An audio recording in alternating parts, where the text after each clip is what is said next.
복잡한 인생의 여정에서 우리는 종종 쉽게 답을 찾을 수 없는 질문들과 마주합니다.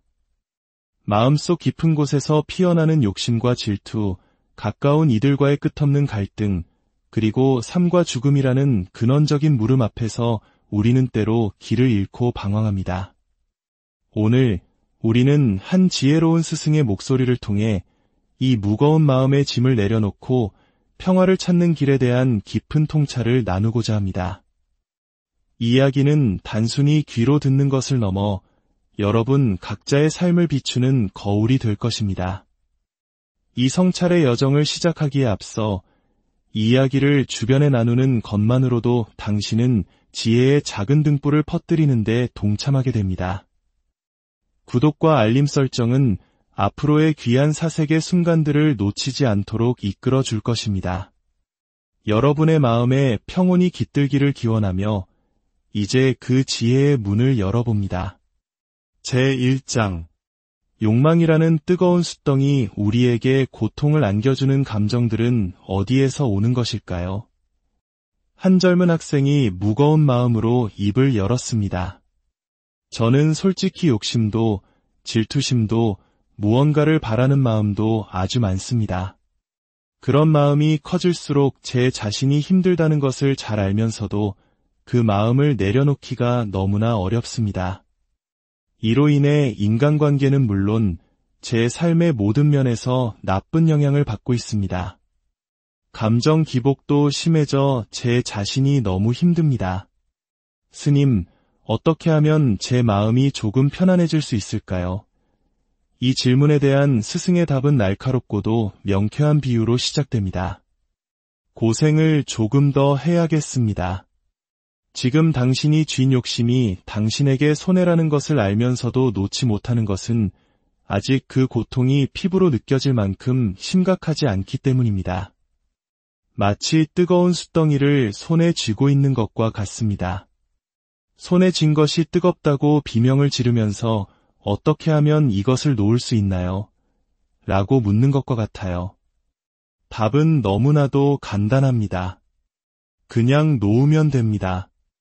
우리가 무심코 무언가를 집었다가 그것이 뜨거우면 아, 뜨거워 하며 나도 모르게 손을 놓아버립니다. 그것이 바로 본능적인 반응입니다. 그런데 뜨겁다고 고통스러워하면서도 계속 쥐고 있다면 이유는 두 가지입니다. 하나는 아직 견딜 만할 정도로 덜 뜨겁기 때문입니다. 다른 하나는 너무나 뜨거워 고통스럽지만 그것을 너무나도 갖고 싶기 때문입니다. 만약 덜 뜨거워서 쥐고 있는 것이라면 걱정할 것 없습니다. 곧 더 뜨거워질 것이고 그땐 저절로 놓게 될 테니까요. 그 과보를 더 받으면 됩니다. 하지만 뜨거워 손이 새까맣게 타들어가는데도 갖고 싶어서 쥐고 있다면 그 고통을 감내해야 합니다. 이 귀한 것을 얻으려면 손가락이 타는 고통쯤은 감수해야지 하고 말입니다. 문제는 대부분의 사람들이 이 뜨거운 숫덩이는 갖고 싶고 내 손은 대고 싶지 않다고 생각하는 데 있습니다. 그런 길은 세상에 존재하지 않습니다. 손가락이 타는 과보를 받든지 아니면 아깝더라도 숫덩이를 놓아버리든지 둘 중 하나를 선택해야 합니다. 그래서 불교에서는 방아착이라는 말을 합니다. 그냥 놓아버려라는 뜻입니다. 어떻게 놓느냐고 방법을 묻는다는 것 자체가 아직 덜 뜨겁다는 증거입니다. 정말 뜨거우면 어떻게라는 질문을 할 겨를도 없이 놓게 됩니다. 우리가 괴로워 죽겠다고 말하면서도 여전히 그 자리에 머물러 있는 것은 아직 견딜 만하다는 뜻입니다. 정말로 그곳이 지옥 같다면 누가 말리지 않아도 박차고 나오게 되어 있습니다. 따라서 지금 당신이 할 수 있는 최선의 방법은 욕심이나 질투심이 일어날 때 그것을 억지로 없애려 하지 말고 그저 알아차리는 것입니다. 아, 내가 또 욕심을 부리는구나. 이로 인해 어떤 괴로움이 따라오겠구나 하고 미리 짐작하는 것입니다. 그렇게 자신의 마음을 그저 지켜보는 연습을 하십시오. 다가올 결과를 미리 짐작하고 있으면 막상 그 일이 닥쳤을 때 충격이 덜합니다. 이것이 지혜의 시작입니다. 제2장 인연의 그물, 업보와 자비 스승의 이야기는 개인의 욕망을 넘어 우리가 맺고 있는 모든 관계와 세상의 이치로 확장됩니다. 우리는 종종 예상치 못한 불행이 닥쳤을 때 내 인생에 이런 일이 일어나는가라며 억울해합니다. 하지만 이 세상에 원인 없는 결과는 없습니다. 우리가 무심코 행하는 모든 행위는 보이지 않는 인연의 씨앗이 됩니다. 평소에 우리가 먹는 음식을 생각해 보십시오. 살아있는 물고기, 닭, 돼지, 소의 고통을 우리는 얼마나 쉽게 외면합니까? 그 생명들의 입장에서 본다면 우리가 겪는 고통은 어쩌면 당연한 과보일지 모릅니다. 인간이 자연에 가한 온갖 해악을 생각해 보십시오. 앞으로 자연으로부터 어떤 재앙을 입는다 해도 인간은 억울하다고 말할 자격이 없을지도 모릅니다. 우리는 자신이 지은 인연은 생각하지 않고 좋은 일은 하늘에서 공짜로 떨어지기를 바랍니다.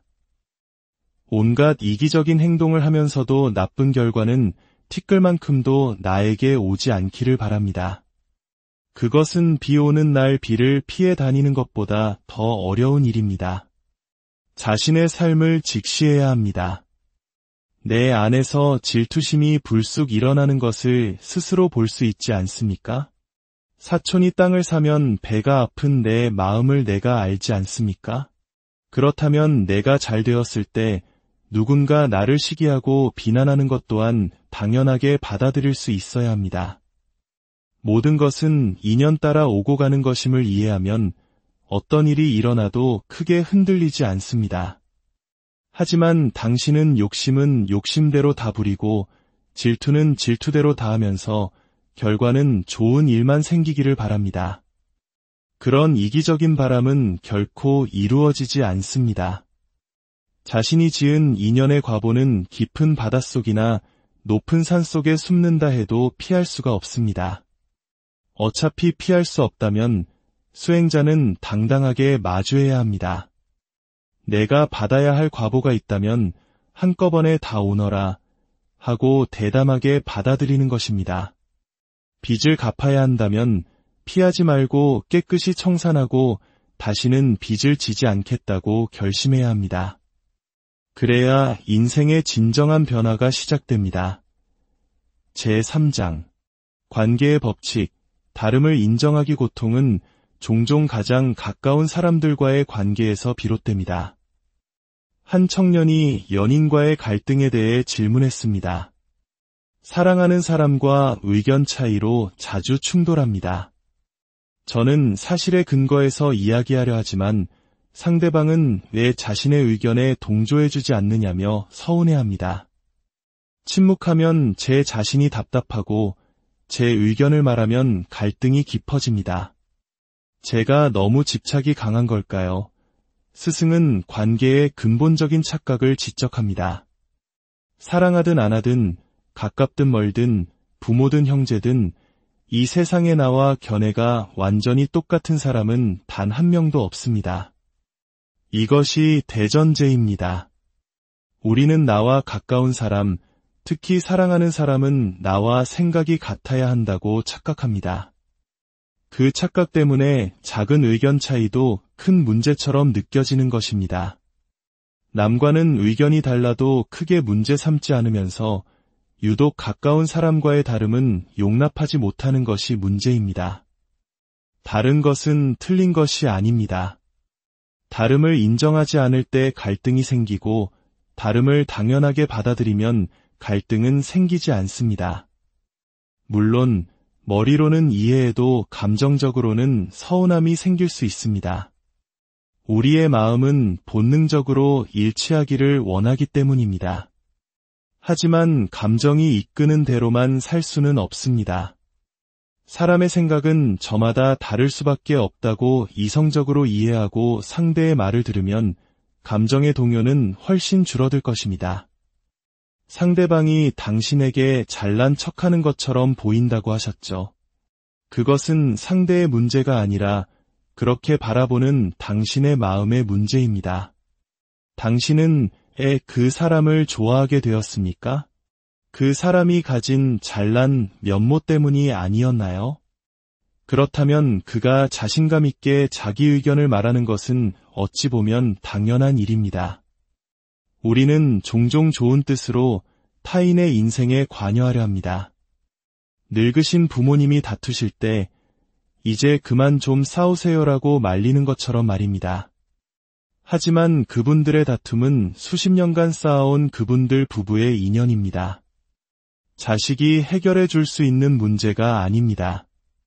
해결하려 들수록 내 뜻대로 되지 않는 부모님이 미워지고 결국 자식으로서의 도리마저 잃게 됩니다.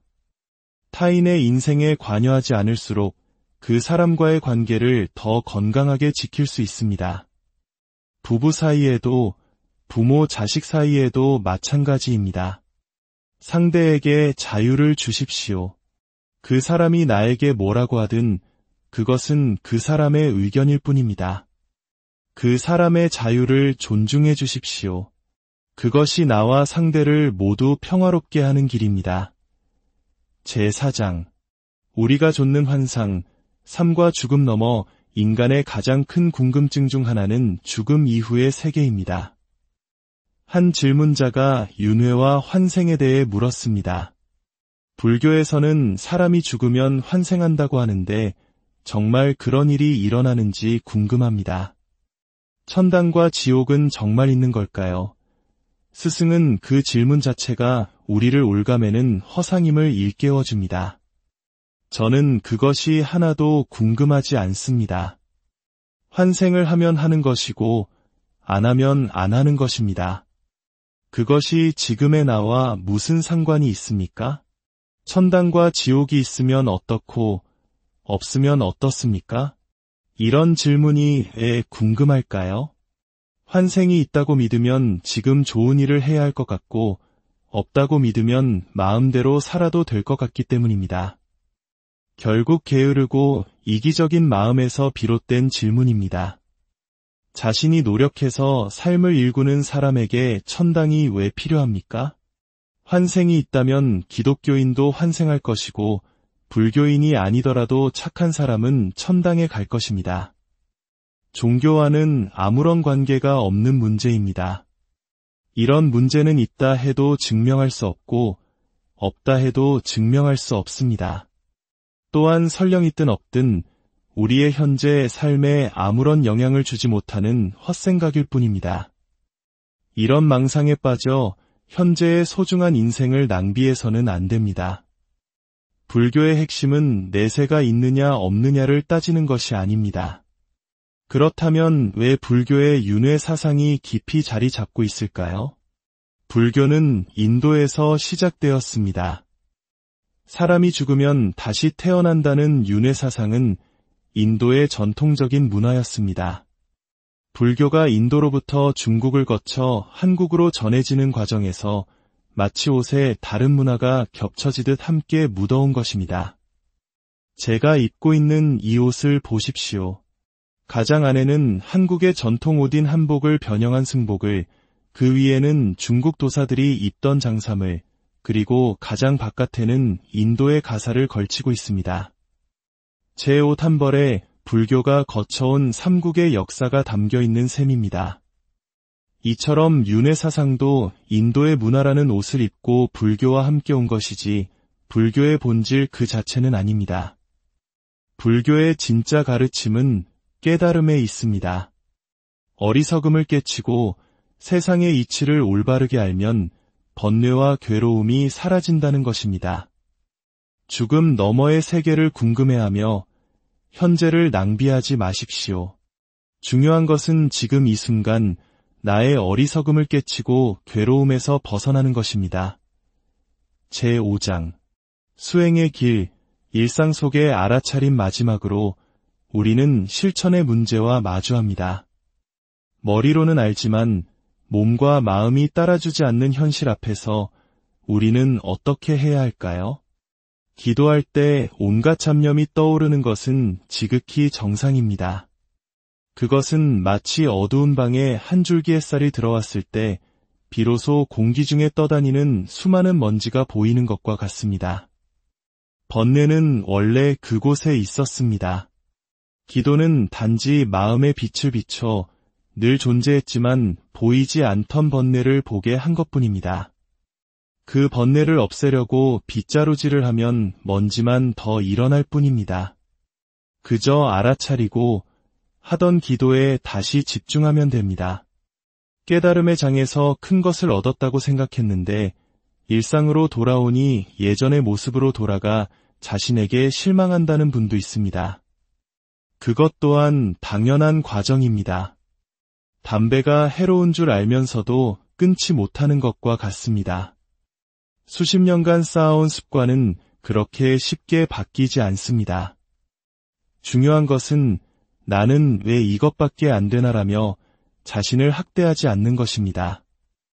그런 자책과 후회는 나는 더 나은 사람이어야 한다는 또 다른 아집이자 교만일 뿐입니다. 잘못을 저질렀다면 내가 또 내 습관에 이끌렸구나.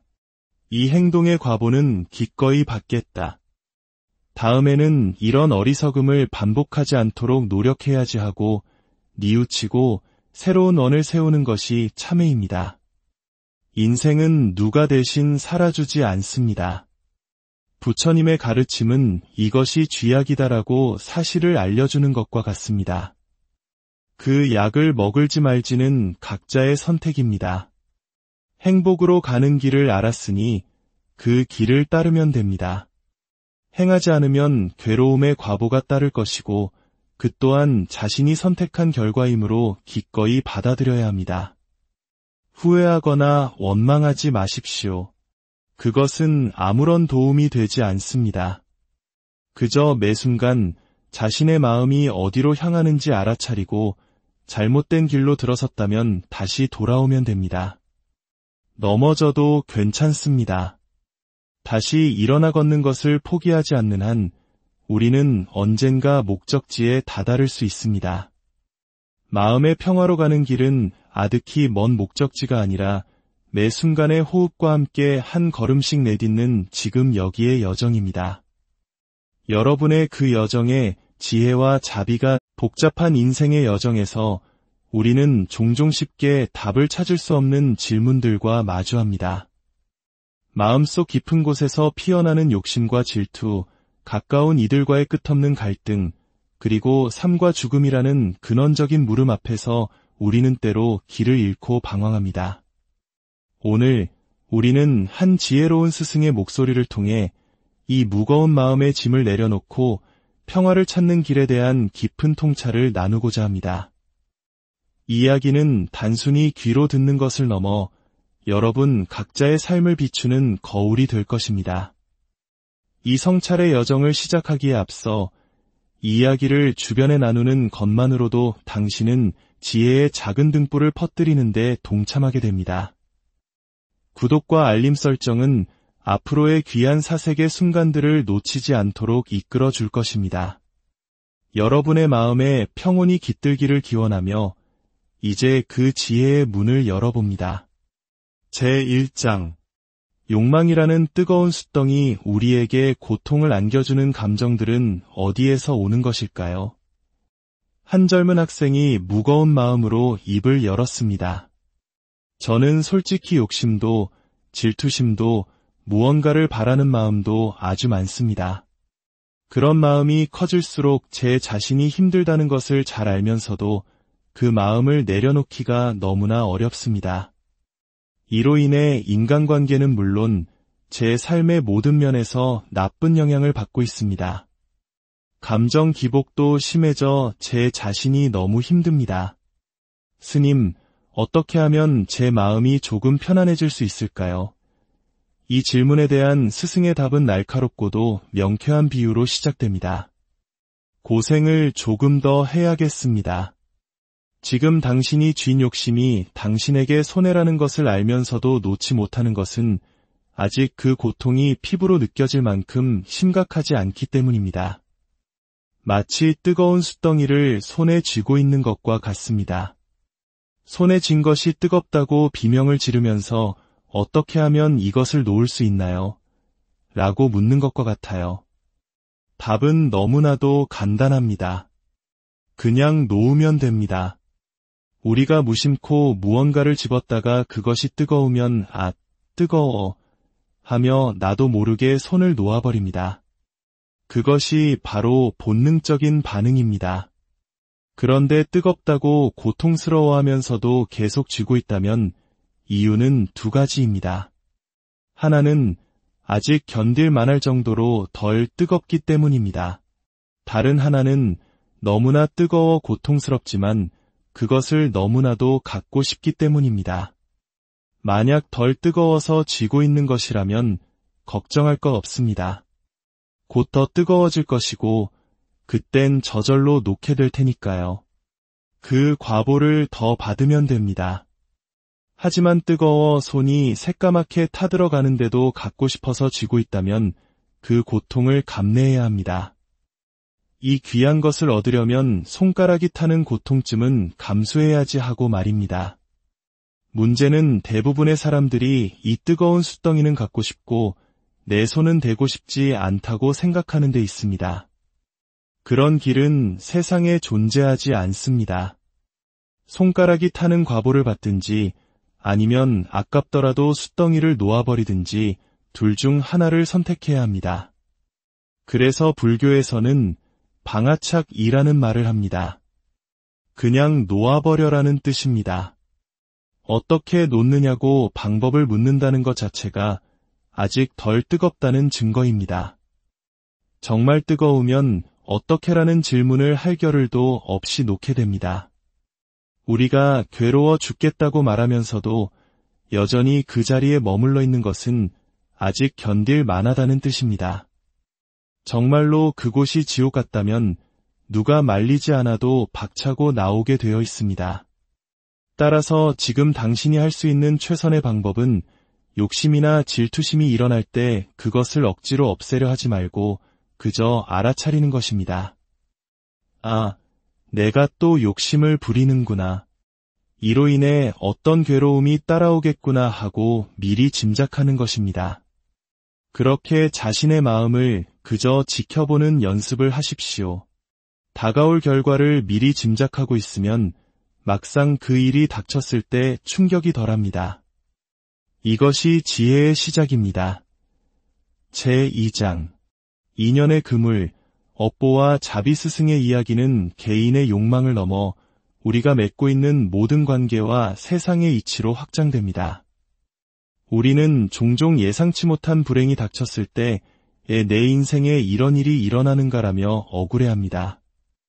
하지만 이 세상에 원인 없는 결과는 없습니다. 우리가 무심코 행하는 모든 행위는 보이지 않는 인연의 씨앗이 됩니다. 평소에 우리가 먹는 음식을 생각해 보십시오.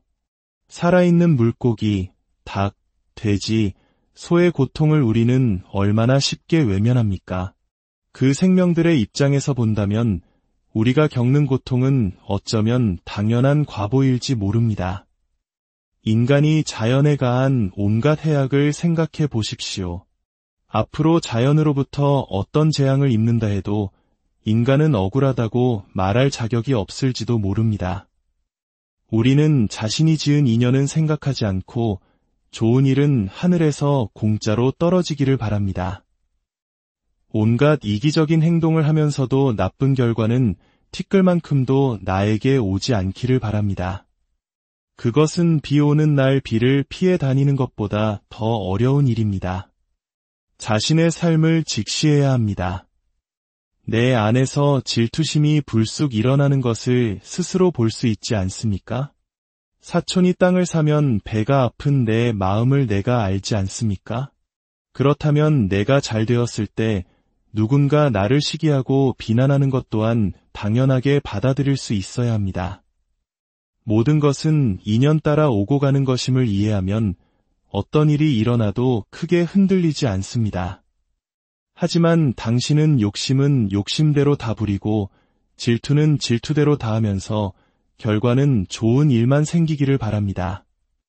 그런 이기적인 바람은 결코 이루어지지 않습니다. 자신이 지은 인연의 과보는 깊은 바닷속이나 높은 산 속에 숨는다 해도 피할 수가 없습니다. 어차피 피할 수 없다면 수행자는 당당하게 마주해야 합니다. 내가 받아야 할 과보가 있다면 한꺼번에 다 오너라 하고 대담하게 받아들이는 것입니다. 빚을 갚아야 한다면 피하지 말고 깨끗이 청산하고 다시는 빚을 지지 않겠다고 결심해야 합니다. 그래야 인생의 진정한 변화가 시작됩니다. 제3장 관계의 법칙, 다름을 인정하기 고통은 종종 가장 가까운 사람들과의 관계에서 비롯됩니다. 한 청년이 연인과의 갈등에 대해 질문했습니다. 사랑하는 사람과 의견 차이로 자주 충돌합니다. 저는 사실에 근거해서 이야기하려 하지만 상대방은 왜 자신의 의견에 동조해주지 않느냐며 서운해합니다. 침묵하면 제 자신이 답답하고 제 의견을 말하면 갈등이 깊어집니다. 제가 너무 집착이 강한 걸까요? 스승은 관계의 근본적인 착각을 지적합니다. 사랑하든 안 하든, 가깝든 멀든, 부모든 형제든 이 세상에 나와 견해가 완전히 똑같은 사람은 단 한 명도 없습니다. 이것이 대전제입니다. 우리는 나와 가까운 사람, 특히 사랑하는 사람은 나와 생각이 같아야 한다고 착각합니다. 그 착각 때문에 작은 의견 차이도 큰 문제처럼 느껴지는 것입니다. 남과는 의견이 달라도 크게 문제 삼지 않으면서 유독 가까운 사람과의 다름은 용납하지 못하는 것이 문제입니다. 다른 것은 틀린 것이 아닙니다. 다름을 인정하지 않을 때 갈등이 생기고 다름을 당연하게 받아들이면 갈등은 생기지 않습니다. 물론 머리로는 이해해도 감정적으로는 서운함이 생길 수 있습니다. 우리의 마음은 본능적으로 일치하기를 원하기 때문입니다. 하지만 감정이 이끄는 대로만 살 수는 없습니다.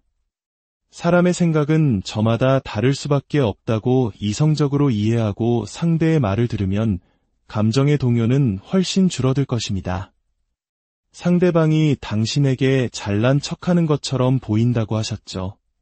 그것은 상대의 문제가 아니라 그렇게 바라보는 당신의 마음의 문제입니다.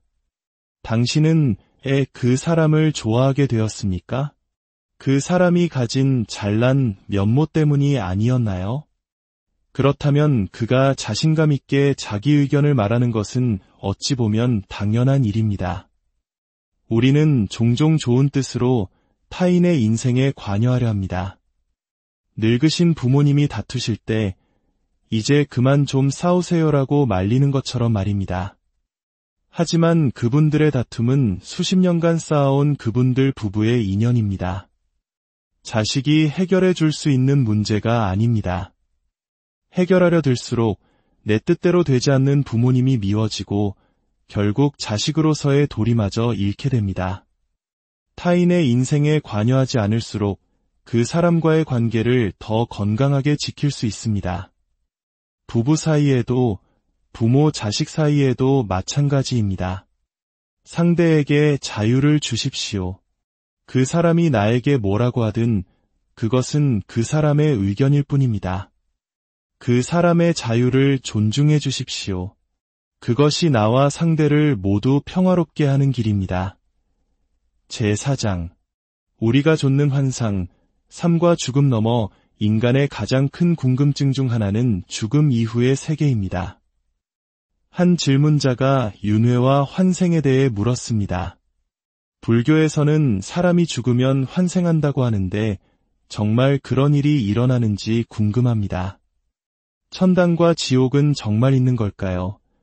스승은 그 질문 자체가 우리를 올가매는 허상임을 일깨워줍니다. 저는 그것이 하나도 궁금하지 않습니다. 환생을 하면 하는 것이고 안 하면 안 하는 것입니다. 그것이 지금의 나와 무슨 상관이 있습니까? 천당과 지옥이 있으면 어떻고 없으면 어떻습니까? 이런 질문이 왜 궁금할까요?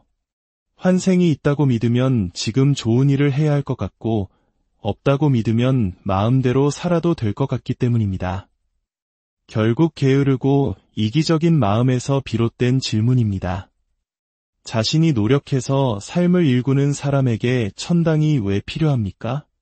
환생이 있다면 기독교인도 환생할 것이고, 불교인이 아니더라도 착한 사람은 천당에 갈 것입니다. 종교와는 아무런 관계가 없는 문제입니다. 이런 문제는 있다 해도 증명할 수 없고, 없다 해도 증명할 수 없습니다. 또한 설령 있든 없든 우리의 현재 삶에 아무런 영향을 주지 못하는 헛생각일 뿐입니다.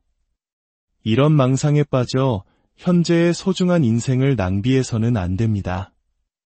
불교의 핵심은 내세가 있느냐 없느냐를 따지는 것이 아닙니다. 그렇다면 왜 불교의 윤회 사상이 깊이 자리 잡고 있을까요? 불교는 인도에서 시작되었습니다. 사람이 죽으면 다시 태어난다는 윤회 사상은 인도의 전통적인 문화였습니다.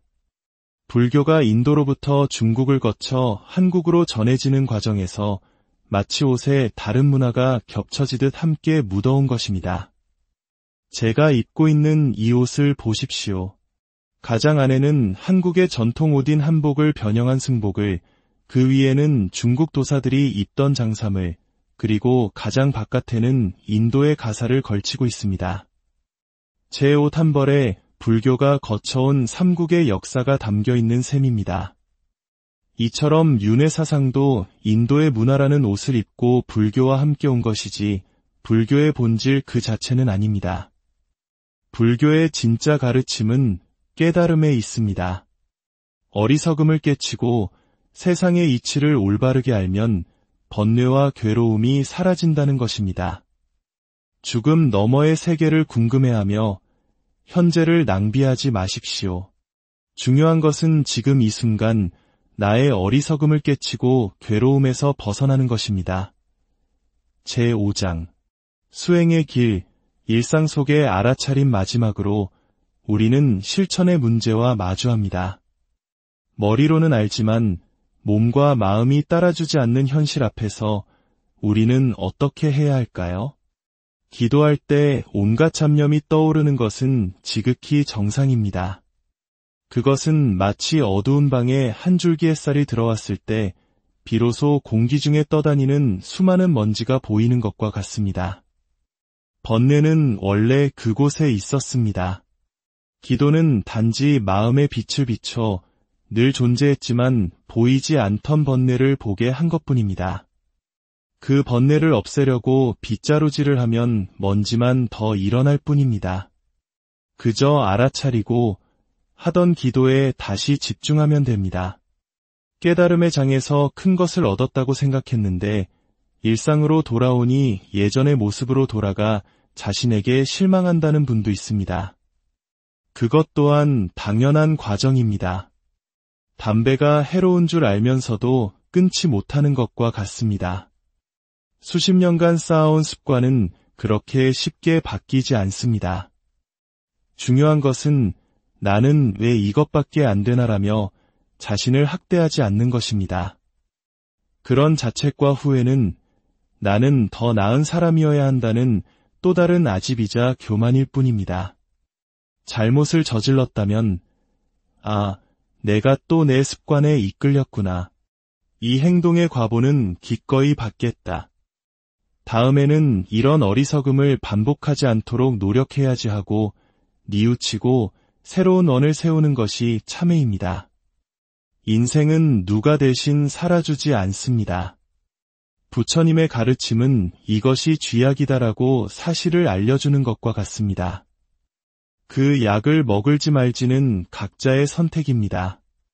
행복으로 가는 길을 알았으니 그 길을 따르면 됩니다. 행하지 않으면 괴로움의 과보가 따를 것이고 그 또한 자신이 선택한 결과이므로 기꺼이 받아들여야 합니다. 후회하거나 원망하지 마십시오. 그것은 아무런 도움이 되지 않습니다. 그저 매 순간 자신의 마음이 어디로 향하는지 알아차리고 잘못된 길로 들어섰다면 다시 돌아오면 됩니다. 넘어져도 괜찮습니다. 다시 일어나 걷는 것을 포기하지 않는 한 우리는 언젠가 목적지에 다다를 수 있습니다. 마음의 평화로 가는 길은 아득히 먼 목적지가 아니라 매 순간의 호흡과 함께 한 걸음씩 내딛는 지금 여기의 여정입니다. 여러분의 그 여정에 지혜와 자비가 복잡한 인생의 여정에서 우리는 종종 쉽게 답을 찾을 수 없는 질문들과 마주합니다. 마음속 깊은 곳에서 피어나는 욕심과 질투, 가까운 이들과의 끝없는 갈등, 그리고 삶과 죽음이라는 근원적인 물음 앞에서 우리는 때로 길을 잃고 방황합니다. 오늘 우리는 한 지혜로운 스승의 목소리를 통해 이 무거운 마음의 짐을 내려놓고 평화를 찾는 길에 대한 깊은 통찰을 나누고자 합니다. 이야기는 단순히 귀로 듣는 것을 넘어 여러분 각자의 삶을 비추는 거울이 될 것입니다. 이 성찰의 여정을 시작하기에 앞서 이야기를 주변에 나누는 것만으로도 당신은 지혜의 작은 등불을 퍼뜨리는 데 동참하게 됩니다. 구독과 알림 설정은 앞으로의 귀한 사색의 순간들을 놓치지 않도록 이끌어 줄 것입니다. 여러분의 마음에 평온이 깃들기를 기원하며 이제 그 지혜의 문을 열어봅니다. 제1장 욕망이라는 뜨거운 숫덩이 우리에게 고통을 안겨주는 감정들은 어디에서 오는 것일까요? 한 젊은 학생이 무거운 마음으로 입을 열었습니다. 저는 솔직히 욕심도 질투심도 무언가를 바라는 마음도 아주 많습니다. 그런 마음이 커질수록 제 자신이 힘들다는 것을 잘 알면서도 그 마음을 내려놓기가 너무나 어렵습니다. 이로 인해 인간관계는 물론 제 삶의 모든 면에서 나쁜 영향을 받고 있습니다. 감정 기복도 심해져 제 자신이 너무 힘듭니다. 스님, 어떻게 하면 제 마음이 조금 편안해질 수 있을까요? 이 질문에 대한 스승의 답은 날카롭고도 명쾌한 비유로 시작됩니다. 고생을 조금 더 해야겠습니다. 지금 당신이 쥔 욕심이 당신에게 손해라는 것을 알면서도 놓지 못하는 것은 아직 그 고통이 피부로 느껴질 만큼 심각하지 않기 때문입니다. 마치 뜨거운 숫덩이를 손에 쥐고 있는 것과 같습니다. 손에 쥔 것이 뜨겁다고 비명을 지르면서 어떻게 하면 이것을 놓을 수 있나요? 라고 묻는 것과 같아요. 답은 너무나도 간단합니다. 그냥 놓으면 됩니다. 우리가 무심코 무언가를 집었다가 그것이 뜨거우면 아, 뜨거워 하며 나도 모르게 손을 놓아버립니다. 그것이 바로 본능적인 반응입니다. 그런데 뜨겁다고 고통스러워하면서도 계속 쥐고 있다면 이유는 두 가지입니다. 하나는 아직 견딜 만할 정도로 덜 뜨겁기 때문입니다. 다른 하나는 너무나 뜨거워 고통스럽지만 그것을 너무나도 갖고 싶기 때문입니다. 만약 덜 뜨거워서 쥐고 있는 것이라면 걱정할 것 없습니다. 곧 더 뜨거워질 것이고 그땐 저절로 놓게 될 테니까요. 그 과보를 더 받으면 됩니다. 하지만 뜨거워 손이 새까맣게 타들어가는데도 갖고 싶어서 쥐고 있다면 그 고통을 감내해야 합니다. 이 귀한 것을 얻으려면 손가락이 타는 고통쯤은 감수해야지 하고 말입니다. 문제는 대부분의 사람들이 이 뜨거운 숫덩이는 갖고 싶고 내 손은 대고 싶지 않다고 생각하는 데 있습니다. 그런 길은 세상에 존재하지 않습니다.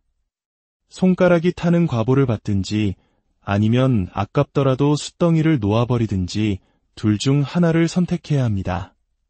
그래서 불교에서는 방아착이라는 말을 합니다. 그냥 놓아버려라는 뜻입니다. 어떻게 놓느냐고 방법을 묻는다는 것 자체가 아직 덜 뜨겁다는 증거입니다. 정말 뜨거우면 어떻게라는 질문을 할 겨를도 없이 놓게 됩니다. 우리가 괴로워 죽겠다고 말하면서도 여전히 그 자리에 머물러 있는 것은 아직 견딜 만하다는 뜻입니다. 정말로 그곳이 지옥 같다면 누가 말리지 않아도 박차고 나오게 되어 있습니다. 따라서 지금 당신이 할 수 있는 최선의 방법은 욕심이나 질투심이 일어날 때 그것을 억지로 없애려 하지 말고 그저 알아차리는 것입니다.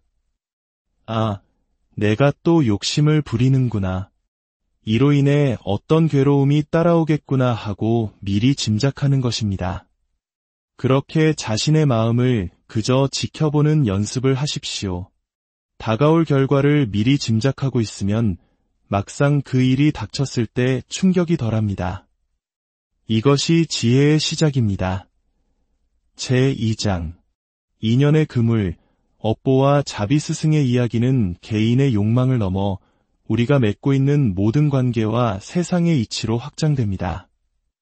우리는 종종 예상치 못한 불행이 닥쳤을 때 내 인생에 이런 일이 일어나는가라며 억울해합니다.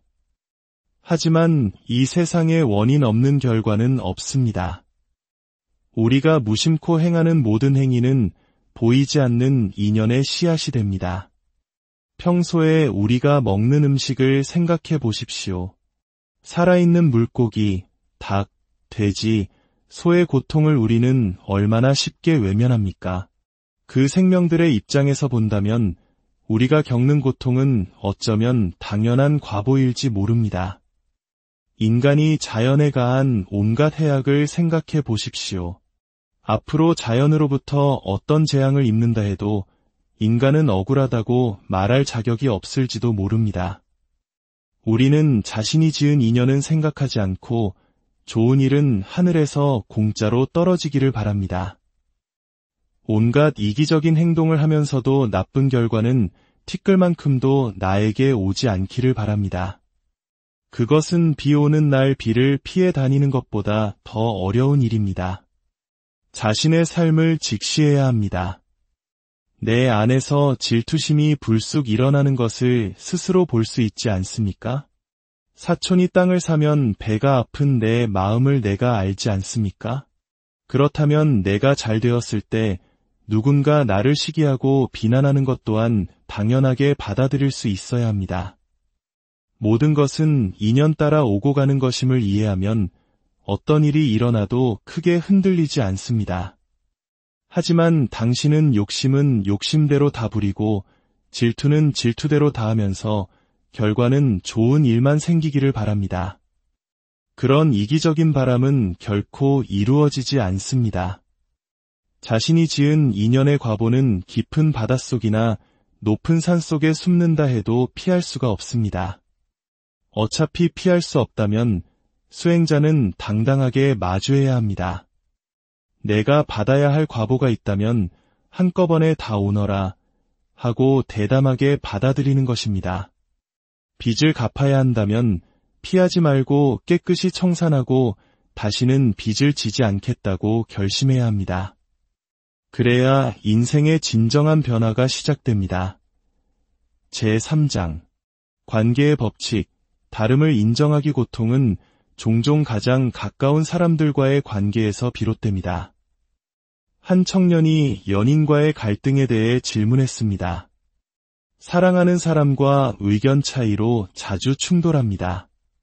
저는 사실에 근거해서 이야기하려 하지만 상대방은 왜 자신의 의견에 동조해주지 않느냐며 서운해합니다. 침묵하면 제 자신이 답답하고 제 의견을 말하면 갈등이 깊어집니다. 제가 너무 집착이 강한 걸까요? 스승은 관계의 근본적인 착각을 지적합니다. 사랑하든 안 하든 가깝든 멀든 부모든 형제든 이 세상에 나와 견해가 완전히 똑같은 사람은 단 한 명도 없습니다. 이것이 대전제입니다. 우리는 나와 가까운 사람, 특히 사랑하는 사람은 나와 생각이 같아야 한다고 착각합니다. 그 착각 때문에 작은 의견 차이도 큰 문제처럼 느껴지는 것입니다. 남과는 의견이 달라도 크게 문제 삼지 않으면서 유독 가까운 사람과의 다름은 용납하지 못하는 것이 문제입니다. 다른 것은 틀린 것이 아닙니다. 다름을 인정하지 않을 때 갈등이 생기고 다름을 당연하게 받아들이면 갈등은 생기지 않습니다. 물론 머리로는 이해해도 감정적으로는 서운함이 생길 수 있습니다. 우리의 마음은 본능적으로 일치하기를 원하기 때문입니다. 하지만 감정이 이끄는 대로만 살 수는 없습니다. 사람의 생각은 저마다 다를 수밖에 없다고 이성적으로 이해하고 상대의 말을 들으면 감정의 동요는 훨씬 줄어들 것입니다. 상대방이 당신에게 잘난 척하는 것처럼 보인다고 하셨죠. 그것은 상대의 문제가 아니라 그렇게 바라보는 당신의 마음의 문제입니다. 당신은 그 사람을 좋아하게 되었습니까? 그 사람이 가진 잘난 면모 때문이 아니었나요? 그렇다면 그가 자신감 있게 자기 의견을 말하는 것은 어찌 보면 당연한 일입니다. 우리는 종종 좋은 뜻으로 타인의 인생에 관여하려 합니다. 늙으신 부모님이 다투실 때 이제 그만 좀 싸우세요라고 말리는 것처럼 말입니다. 하지만 그분들의 다툼은 수십 년간 쌓아온 그분들 부부의 인연입니다. 자식이 해결해 줄 수 있는 문제가 아닙니다. 해결하려 들수록 내 뜻대로 되지 않는 부모님이 미워지고 결국 자식으로서의 도리마저 잃게 됩니다. 타인의 인생에 관여하지 않을수록 그 사람과의 관계를 더 건강하게 지킬 수 있습니다. 부부 사이에도 부모 자식 사이에도 마찬가지입니다. 상대에게 자유를 주십시오. 그 사람이 나에게 뭐라고 하든 그것은 그 사람의 의견일 뿐입니다. 그 사람의 자유를 존중해 주십시오. 그것이 나와 상대를 모두 평화롭게 하는 길입니다. 제4장. 우리가 좇는 환상, 삶과 죽음 너머 인간의 가장 큰 궁금증 중 하나는 죽음 이후의 세계입니다. 한 질문자가 윤회와 환생에 대해 물었습니다. 불교에서는 사람이 죽으면 환생한다고 하는데 정말 그런 일이 일어나는지 궁금합니다. 천당과 지옥은 정말 있는 걸까요? 스승은 그 질문 자체가 우리를 올가매는 허상임을 일깨워줍니다. 저는 그것이 하나도 궁금하지 않습니다. 환생을 하면 하는 것이고 안 하면 안 하는 것입니다. 그것이 지금의 나와 무슨 상관이 있습니까? 천당과 지옥이 있으면 어떻고 없으면 어떻습니까? 이런 질문이 왜 궁금할까요? 환생이 있다고 믿으면 지금 좋은 일을 해야 할 것 같고 없다고 믿으면 마음대로 살아도 될 것 같기 때문입니다. 결국 게으르고 이기적인 마음에서 비롯된 질문입니다. 자신이 노력해서 삶을 일구는 사람에게 천당이 왜 필요합니까? 환생이 있다면 기독교인도 환생할 것이고 불교인이 아니더라도 착한 사람은 천당에 갈 것입니다. 종교와는 아무런 관계가 없는 문제입니다. 이런 문제는 있다 해도 증명할 수 없고 없다 해도 증명할 수 없습니다. 또한 설령 있든 없든 우리의 현재 삶에 아무런 영향을 주지 못하는 헛생각일 뿐입니다. 이런 망상에 빠져 현재의 소중한 인생을 낭비해서는 안 됩니다. 불교의 핵심은 내세가 있느냐 없느냐를 따지는 것이 아닙니다. 그렇다면 왜 불교의 윤회 사상이 깊이 자리 잡고 있을까요? 불교는 인도에서 시작되었습니다. 사람이 죽으면 다시 태어난다는 윤회 사상은 인도의 전통적인 문화였습니다. 불교가 인도로부터 중국을 거쳐 한국으로 전해지는 과정에서 마치 옷에 다른 문화가 겹쳐지듯 함께 묻어온 것입니다. 제가 입고 있는 이 옷을 보십시오. 가장 안에는 한국의 전통 옷인 한복을 변형한 승복을, 그 위에는 중국 도사들이 입던 장삼을, 그리고 가장 바깥에는 인도의 가사를 걸치고 있습니다. 제 옷 한 벌에 불교가 거쳐온 삼국의 역사가 담겨 있는 셈입니다. 이처럼 윤회 사상도 인도의 문화라는 옷을 입고 불교와 함께 온 것이지 불교의 본질 그 자체는 아닙니다. 불교의 진짜 가르침은 깨달음에 있습니다. 어리석음을 깨치고 세상의 이치를 올바르게 알면 번뇌와 괴로움이 사라진다는 것입니다. 죽음 너머의 세계를 궁금해하며 현재를 낭비하지 마십시오. 중요한 것은 지금 이 순간 나의 어리석음을 깨치고 괴로움에서 벗어나는 것입니다. 제5장 수행의 길, 일상 속의 알아차림 마지막으로 우리는 실천의 문제와 마주합니다. 머리로는 알지만 몸과 마음이 따라주지 않는 현실 앞에서 우리는 어떻게 해야 할까요? 기도할 때 온갖 잡념이 떠오르는 것은 지극히 정상입니다. 그것은 마치 어두운 방에 한 줄기 햇살이 들어왔을 때 비로소 공기 중에 떠다니는 수많은 먼지가 보이는 것과 같습니다. 번뇌는 원래 그곳에 있었습니다. 기도는 단지 마음의 빛을 비춰 늘 존재했지만 보이지 않던 번뇌를 보게 한 것뿐입니다. 그 번뇌를 없애려고 빗자루질을 하면 먼지만 더 일어날 뿐입니다. 그저 알아차리고 하던 기도에 다시 집중하면 됩니다. 깨달음의 장에서 큰 것을 얻었다고 생각했는데 일상으로 돌아오니 예전의 모습으로 돌아가 자신에게 실망한다는 분도 있습니다. 그것 또한 당연한 과정입니다.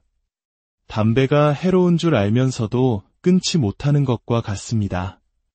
수십 년간 쌓아온 습관은 그렇게 쉽게 바뀌지 않습니다.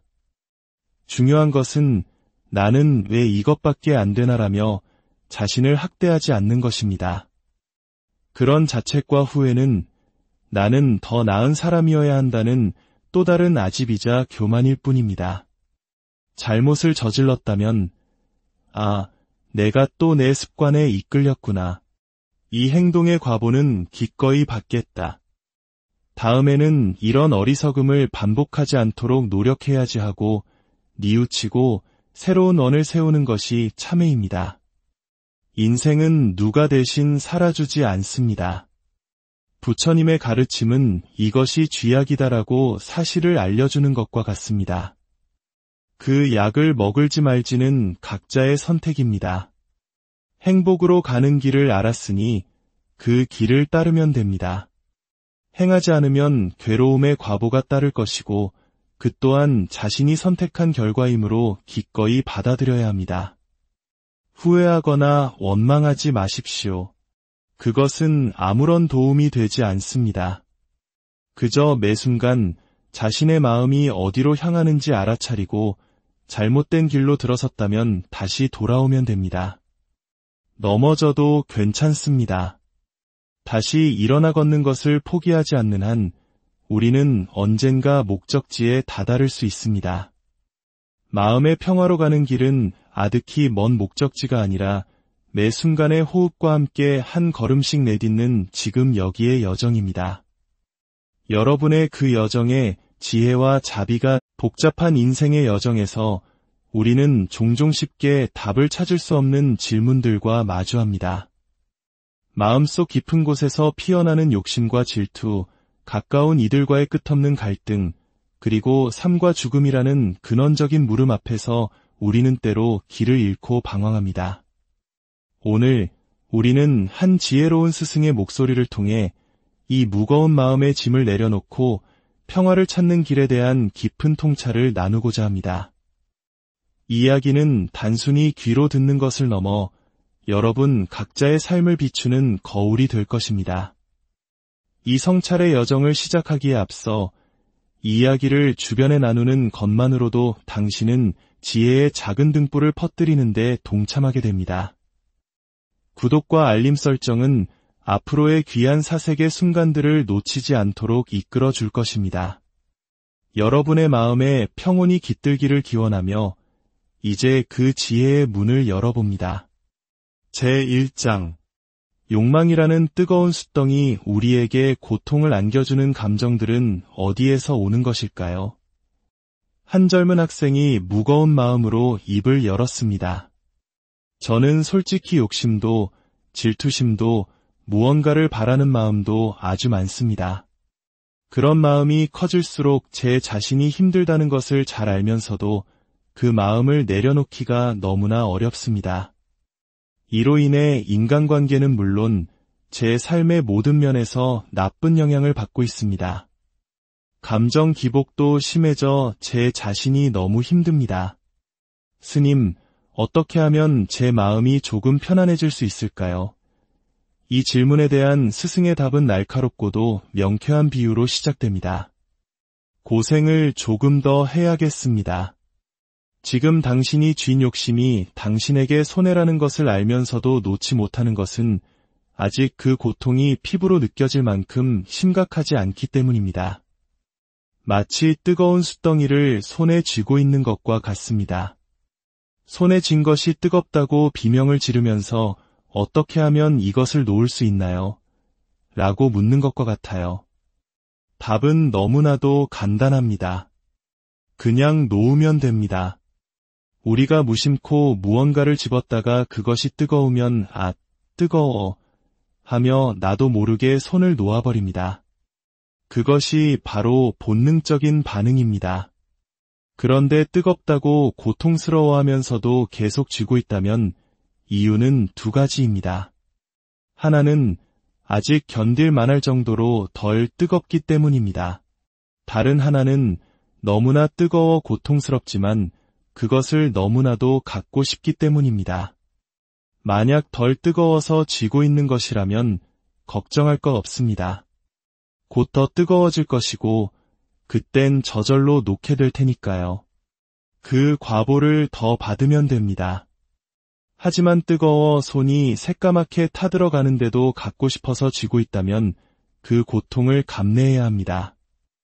이 귀한 것을 얻으려면 손가락이 타는 고통쯤은 감수해야지 하고 말입니다. 문제는 대부분의 사람들이 이 뜨거운 숯덩이는 갖고 싶고 내 손은 대고 싶지 않다고 생각하는 데 있습니다. 그런 길은 세상에 존재하지 않습니다. 손가락이 타는 과보를 받든지 아니면 아깝더라도 숯덩이를 놓아버리든지 둘 중 하나를 선택해야 합니다. 그래서 불교에서는 방아착이라는 말을 합니다. 그냥 놓아버려라는 뜻입니다. 어떻게 놓느냐고 방법을 묻는다는 것 자체가 아직 덜 뜨겁다는 증거입니다. 정말 뜨거우면 어떻게라는 질문을 할 겨를도 없이 놓게 됩니다. 우리가 괴로워 죽겠다고 말하면서도 여전히 그 자리에 머물러 있는 것은 아직 견딜 만하다는 뜻입니다. 정말로 그곳이 지옥 같다면 누가 말리지 않아도 박차고 나오게 되어 있습니다. 따라서 지금 당신이 할 수 있는 최선의 방법은 욕심이나 질투심이 일어날 때 그것을 억지로 없애려 하지 말고 그저 알아차리는 것입니다. 아, 내가 또 욕심을 부리는구나. 이로 인해 어떤 괴로움이 따라오겠구나 하고 미리 짐작하는 것입니다. 그렇게 자신의 마음을 그저 지켜보는 연습을 하십시오. 다가올 결과를 미리 짐작하고 있으면 막상 그 일이 닥쳤을 때 충격이 덜합니다. 이것이 지혜의 시작입니다. 제2장 인연의 그물, 업보와 자비 스승의 이야기는 개인의 욕망을 넘어 우리가 맺고 있는 모든 관계와 세상의 이치로 확장됩니다. 우리는 종종 예상치 못한 불행이 닥쳤을 때 내 인생에 이런 일이 일어나는가라며 억울해합니다. 하지만 이 세상에 원인 없는 결과는 없습니다. 우리가 무심코 행하는 모든 행위는 보이지 않는 인연의 씨앗이 됩니다. 평소에 우리가 먹는 음식을 생각해 보십시오. 살아있는 물고기, 닭, 돼지, 소의 고통을 우리는 얼마나 쉽게 외면합니까? 그 생명들의 입장에서 본다면 우리가 겪는 고통은 어쩌면 당연한 과보일지 모릅니다. 인간이 자연에 가한 온갖 해악을 생각해 보십시오. 앞으로 자연으로부터 어떤 재앙을 입는다 해도 인간은 억울하다고 말할 자격이 없을지도 모릅니다. 우리는 자신이 지은 인연은 생각하지 않고 좋은 일은 하늘에서 공짜로 떨어지기를 바랍니다. 온갖 이기적인 행동을 하면서도 나쁜 결과는 티끌만큼도 나에게 오지 않기를 바랍니다. 그것은 비 오는 날 비를 피해 다니는 것보다 더 어려운 일입니다.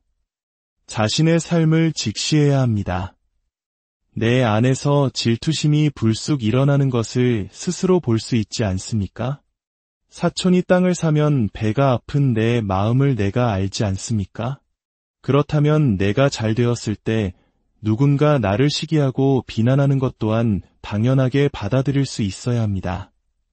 모든 것은 인연 따라 오고 가는 것임을 이해하면 어떤 일이 일어나도 크게 흔들리지 않습니다.